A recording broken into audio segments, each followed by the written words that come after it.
Hi, and welcome to another installment of Brews and Views. Today, what we're going to do is going to unmask anxiety and discuss what that means, what it is, what it means to some people, how it might manifest itself, and how you, potentially as a person who isn't experienced it, might see that on someone else.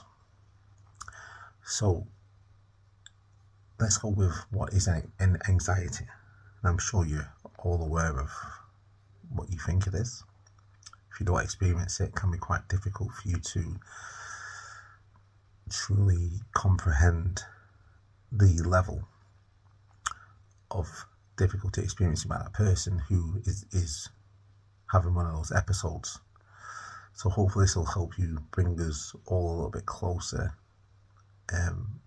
and help you spot the signs so that we can help each other. Anxiety is like a relentless bodyguard, and it's always on high alert looking for danger. Maybe it comes from back in the sort of caveman days when we was constantly looking out for being eaten by saber-toothed tigers. I don't know, I'm not a scientist. But it is healthy to have a level of anxiety, because life's not full of sunshine and rainbows, is it? There are some actual, you could say, saber-toothed tigers out there, sharks and whatnot out there lurking. So we have to be aware that they still exist to a certain extent. It becomes a problem when the mind's warning system's gone into overdrive, and it amplifies worries and uncertainties. And it starts to imagine a continuous loop of worst case scenarios and playing a never ending reel of doom and gloom.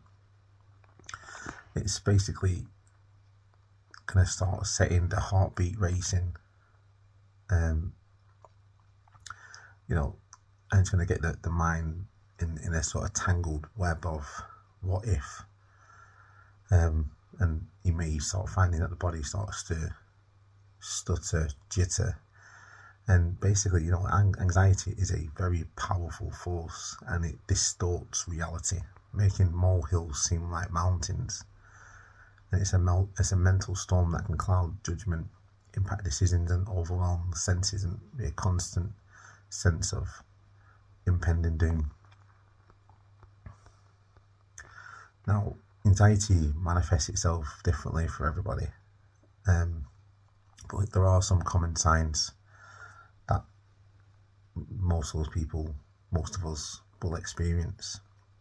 Because like I said, someone who suffers from anxiety, someone who says, "Oh, I have anxiety," what they really mean by that is they suffer from anxiety a little bit more than normal, because we all suffer from anxiety. Someone who suffers from anxiety is perhaps constantly having bouts of it where they feel, they're aware that it's not natural, and they're aware that some of these things aren't real, but they can't help themselves. So some ways that these people will become visibly anxious comes from things like some nervous habits like biting nails, fidgeting, pacing up and down, you won't really see an increase in heart rate. You can see, sometimes you can do. People have, you can see the pulse, and you might see that starting to get faster. They may sweat, breathing may become difficult, rapid. A lot of people who are anxious won't generally look you straight in the eye. They'll have difficulty concentrating, and often be very irritable, and they generally worry a lot. So also you may visualize things like and experience this. So I'm talking about things that you can see, but you may also experience these too. Okay, so physical symptoms include like trembling, muscle tension, fatigue. All these things are noticeable, and in sort of situations, if a person appears withdrawn or overly cautious or have difficulty initiating, maintaining conversations. These two can also be signs of anxiety. We've heard of social anxiety, right? So if a person is experiencing anxiety, they're going to be a lot more withdrawn. They're not going to, and the fact that they're experiencing that, they're going to be potentially aware that those symptoms are present and may get anxious about those too. And it'll cause a lot of inner turmoil and stress in the process of going through that. In addition to the physical manifestations, there are also noticeable changes in behaviour. People experiencing anxiety may seek a lot of reassurance on a quite a frequent basis, and will often engage in some self-soothing behaviours like rocking back and forth. And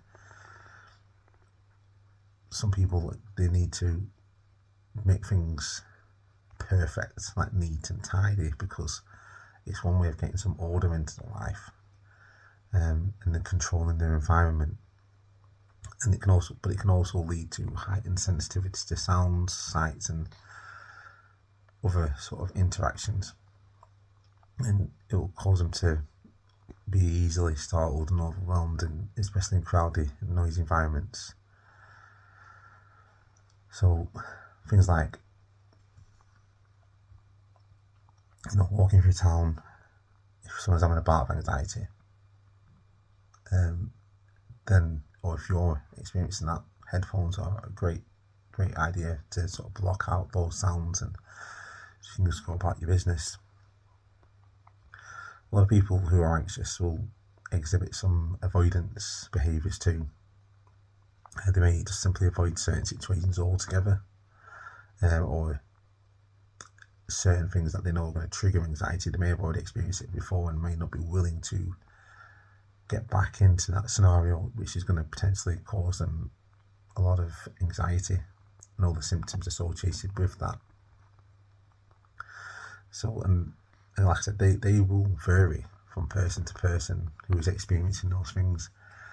Now, what CBT can teach you is that, which is like a talking therapy, is it will teach you about exposure.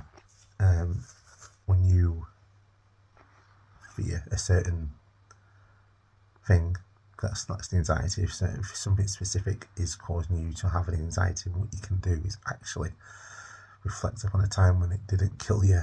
I mean, if you're scared of leaving your house, or scared of being amongst crowded and a lot of people, a little bit of exposure can start teaching you that it's not as bad as you thought it was, because that's what anxiety is. It seems real, feels real, looks and smells real, but more often is the case, it's not that bad, because you've exaggerated it a little bit too much and made it a bogeyman. So CBT is good for that. Writing stuff down, these are lots of things that you can do to try and overcome it. And try to, you shouldn't try to justify your anxiety, I don't think. And you should definitely talk to people and be open and willing to try to overcome it, because you got to think about what are the pros of potentially, like I said, if you're struggling to leave the house or struggling to leave your area, what are you limiting your life to? And I know me saying that is not going to make the change, but if you are limiting your life by not avoiding something which could potentially bring some joy into your life, or at least grant you new experiences, then you're not fully living your life.